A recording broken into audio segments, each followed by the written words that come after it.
And I'm making this really complicated dish from Thomas Keller's French laundry cookbook.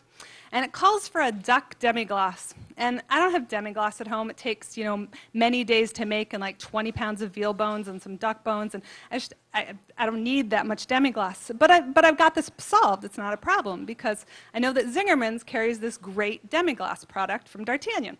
No problem. So I'm going to go in and I say to them, like some demi-glace. And they say, well, I'm sorry, we don't have any. We're all out. I'm like, oh. Well, this is no problem because I know that Morgan & York carries this same demi-glace. So I got in my car, I drive all across town. I didn't really have time to make another stop that morning, but I can make it work.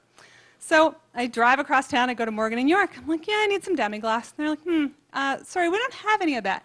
Turns out the D'Artagnan distributor, they've changed. New people are distributing now. They didn't think anybody used any of that weird stuff like demi-glace. Who'd need that? So I'm standing there, and I'm looking at the guy. Because this is a really important part. I mean, you can't have a dish without the sauce, right? I mean, I got duck, and I got corn, and I got mushrooms, but like, the sauce is what's going to bring it all together. So like, do you have any ideas? Like, what can I do here?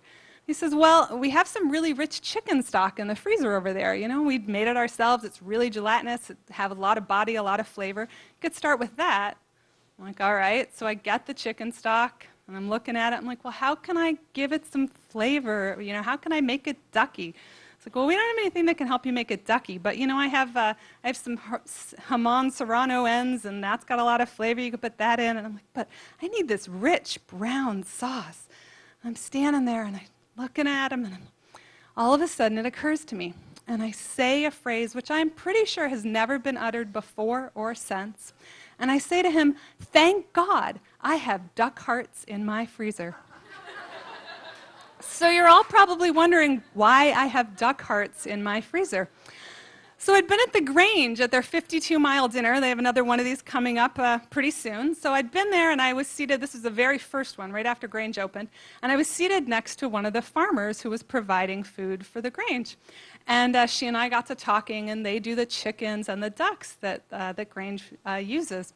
So she and I got to talking, and she said she was dispatching 60 ducks to be taken care of.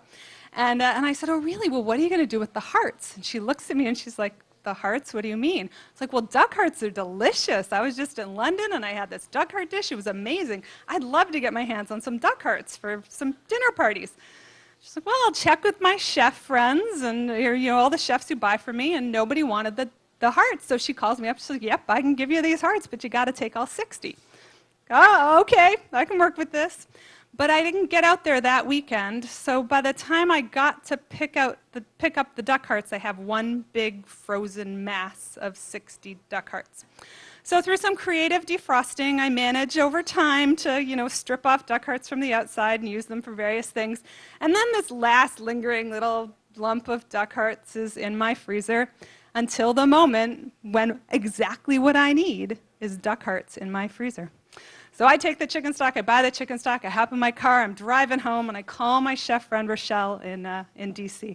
I say, Rochelle, they didn't have any demi-glace. I need a duck sauce. Here's my plan. And I walk her through the plan, and she says, yep, I think that'll work. So I go home, and the first thing I do is I trim up my duck breast that I'm going to use, and I get the fat in the pan, and I render the fat, and I saute the duck trimmings, and I put the hearts in, and I saute everything really deep and brown, really building up that flavor in the pan. I chop up some onions and some carrots and some leeks, and I throw those in the pan, and I saute the heck out of those till they're really nice and dark. And then I get some tomato paste, and I do the same thing, and I saute that up. And then it's all ready to go, and it's the moment of truth. And I take this chicken stock, and I pour it into the pan, and it turns this beautiful, beautiful brown. And I taste it, and I breathe this big sigh of relief, and I let the sauce kind of simmer and meld and blend and reduce. And later I serve the dish to my guests, and they have no idea what happened, and they eat every bite. Thank you. I told y'all I was gonna bump like these. Y'all didn't think that I could bump like these. Thank you, Tammy.